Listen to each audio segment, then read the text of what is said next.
Fine. Good afternoon. Thank you for the invitation and the introduction. I hope you can see the presentation now. I'm delighted to be here today to talk to you about technological and digital identities, identity construction in social media and technology. My dissertation is on the anthropology and ethics of transhumanism. In this presentation, however, I will investigate the anthropology of technology in today's society. This paper has examined how technological changes transform understandings of the human being and the body, and what new approaches in anthropology this leads to.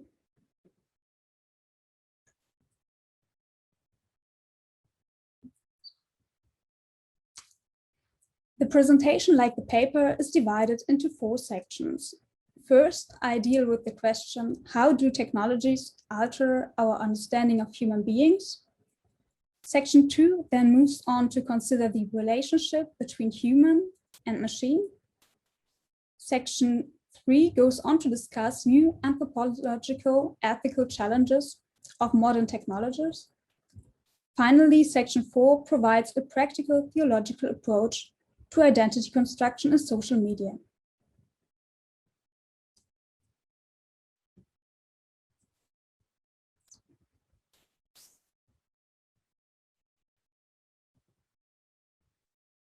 This section used selected technology to illustrate how the use of technology has changed understandings of the human being and the body. Sensory perception, for example, has not merely been imitated and expanded by technology, but also transformed. Through hearing aids, microphones, cameras, glasses, and contact lenses, human beings can now see and hear differently. Thermometers, modern biofeedback devices, fitness trackers, and basically all medical measurement devices have shown a shift from relying upon one's own physical senses to information provided by the devices.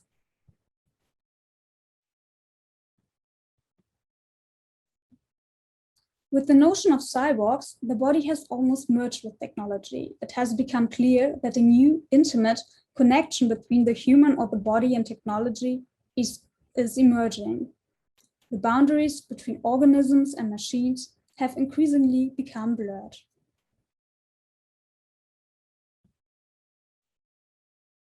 In section 3, these blurred boundaries were further explored. Based on the history of the machine and the machine metaphor, it has become apparent that there is no prior understanding of the machine. So what is considered a machine and what is included in the idea of the machine is subject to constant change. Human self-reflection takes place when confronted with machines.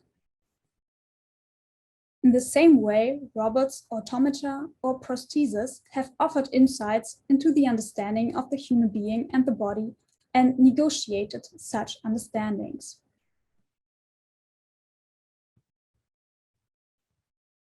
Section 4 explored how the boundaries of organism and machine, as well as the understanding of the human and the body, can be renegotiated. Technology was considered in 2 different ways: as a question and as a response. On the one hand, it can be read as an answer. It offers an answer to what understanding of the human and the body is unconspicuously incorporated into technology. So what normative implications are being made? Which voices are neglected? Theology has to consider who produces technology and which social groups are underrepresented. Here, cultural, racist, and discriminatory implication, as well as assumptions about gender, can also be uncovered. Robots for service and assistance, for example, are often female. What goals are inscribed in technology? On the other hand, technology must also be read as a question. In whose image and according to which values should technological processes be shaped? It can bring human beings back to the question of what it means to be human in the first place, and can be seen as an opportunity to renegotiate understandings of human beings. The technologies and various body-machine approaches or hybrids have opened up opportunities to renegotiate concepts of the human and the body. These answers refer back to a question that enables responsible design and agency. They are questions of how human beings want to shape the relationship between body and technology. In this way, it is precisely from the thoughts of machine as constructs and spaces of negotiation that the possibility of taking responsibility and developing autonomy can be derived.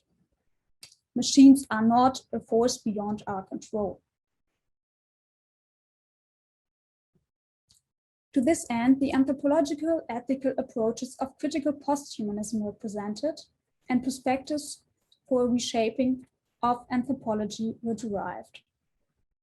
Critical posthumanism is a movement that strives to gain a new understanding of the human being, desiring to overcome the current, in its view, humanistic understanding of the human being.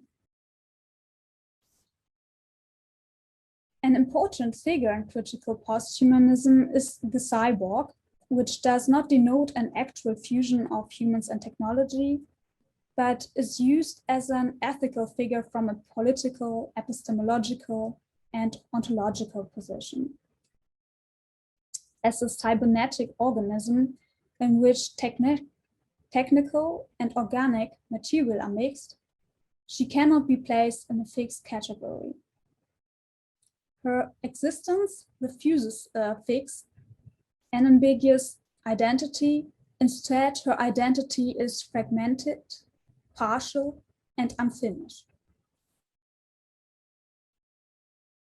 Critical posthumanism offers many starting points to reshape understandings of the human being and the body against the backdrop of modern technology.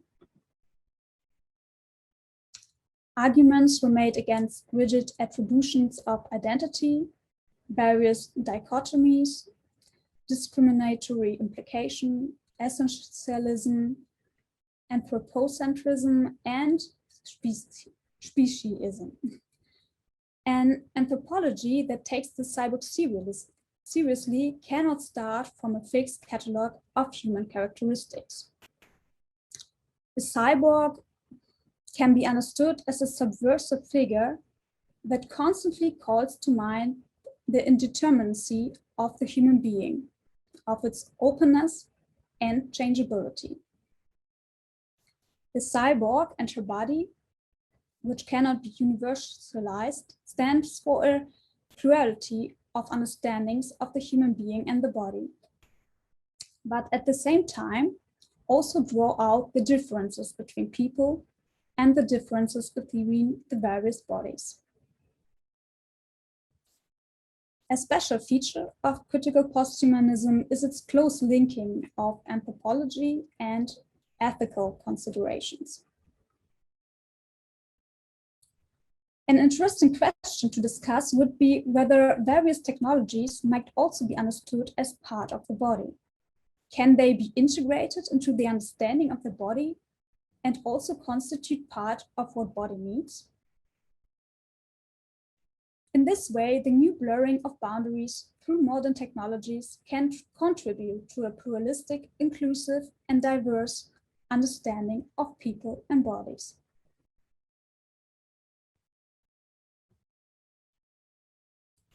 After approaches for a contemporary philosophical, theological anthropology were suggested, the focus in section 4 was directed towards concrete practice.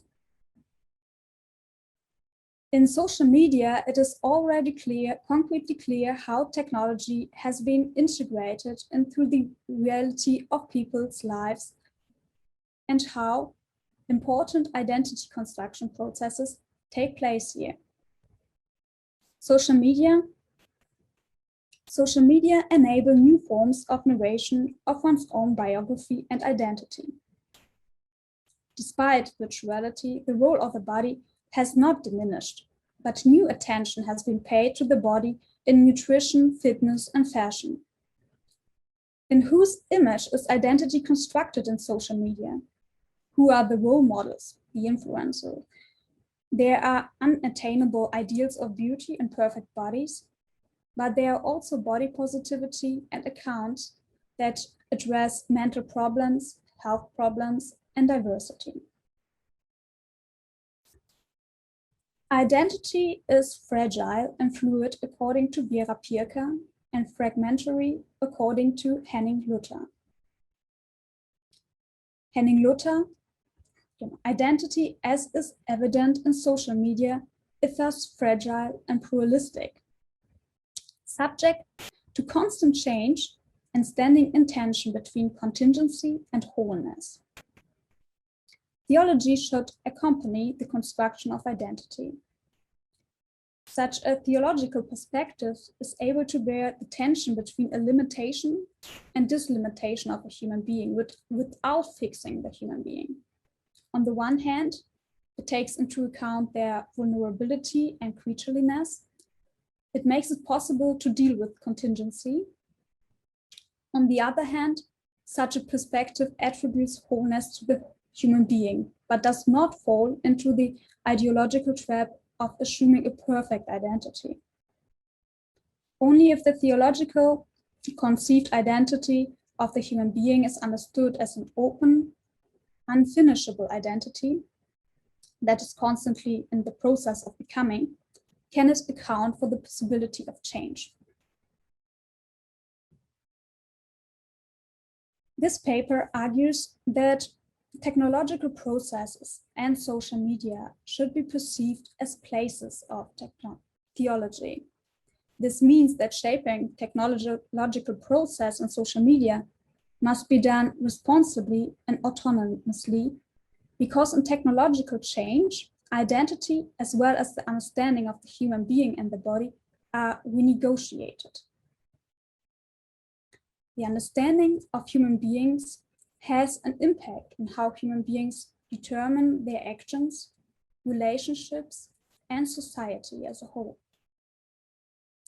There's a need for further theological engagement with technology and an intensive study of how theology can actively contribute in concrete terms. Some church communities and organizations have already discovered these places for themselves. A theology that hopes to address the reality of young people's lives must also go to these places, because a large part of many young people's lives takes place here. And to do this, it will be necessary to creatively explore new paths.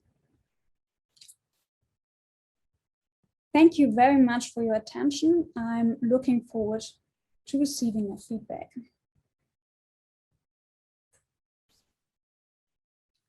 Thank you, Anna. I'll turn it over to Kenneth to give the response. Hi, I don't have a presentation, so I'm just going to talk, but if people want my script afterwards, I can email that out to you.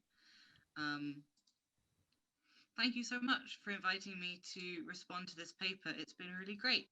And I want to spend the next few minutes asking some questions of my own and hopefully prompting some interesting discussion about this paper.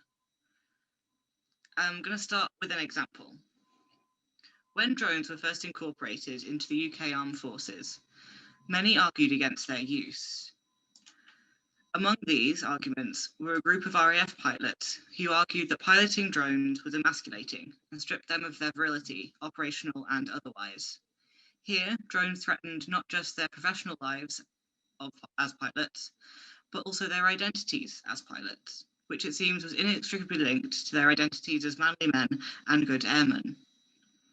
Anna Puzio's paper offers an excellent philosophical theological lens through which to explore examples like this one, where technology can be seen to influence, disrupt, and contribute to understandings of the human and the body, individually and corporately. I'm not going to summarize the paper, but there's a summary in my script if people want one.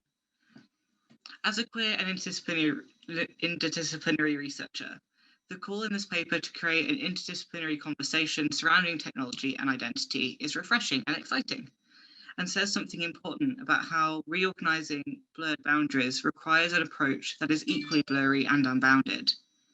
As such, what other disciplines and voices should we bring into this discussion? And what gaps might a predominantly philosophical theological approach leave behind? My research asks pastoral questions about examples like the emasculated RAF pilots, where technology creates disruptions and hazards which puncture a warfighter's pastoral and moral security, and as well, as is often the case, their ontological and theological imaginings of themselves. Indeed, the disruption and reorganizing of identity for me is inherently pastoral, as well as a philosophical theological problem. As such, I want to ask how the thinking in this paper can be used in practice by theologians, ministers, and lay people to engage with the issues which surround the disruption and reorganizing of identity by technology. And finally, one insight that I find so important in this paper, despite it being an implicit one, is that the blurring of boundaries is not and ought not to be a purely anthropocentric one. Anna Puzio writes, technology and various body-machine approaches have opened up spaces to renegotiate the concepts of the human and the body. Thus, these not only offer answers that can be determined through deconstruction and other methods, but these answers refer back to a question that enables responsible design and agency. They are questions of how human beings want to shape the relationship between the body and technology. As such, the blurring of ontologies caused by technology does not just prompt us to think about our ontological imaginings of ourselves, but also our ontological understandings of technology. The anthropocentric design and imagining of technology, though not the entirety of technological imaginings, does require critique, not least because of the ontological boundaries which we instill within our technologies, such as racism in machine learning or transphobia in facial recognition. Indeed, the blurring of ontological boundaries directs us towards a reimagining of the ontological shape and place of technology, and prompts us to pay better attention, philosophical theological attention, to the ways that technology is designed and how it can enact agency. As such, I want to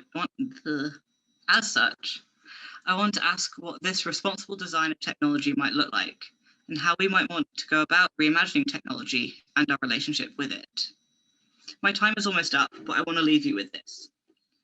Anna Puzio has shown us that technology, in all of its forms, prompts us to rethink how we understand identity. It invites us to blur our methodological boundaries, to rebuild ourselves and our relationships with others, human and otherwise.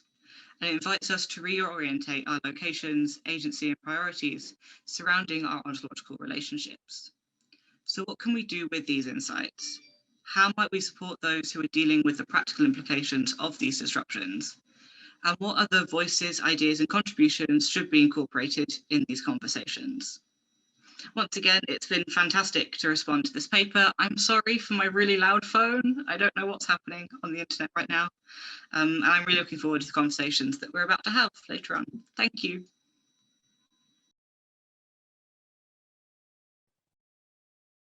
Thank you, Kenneth.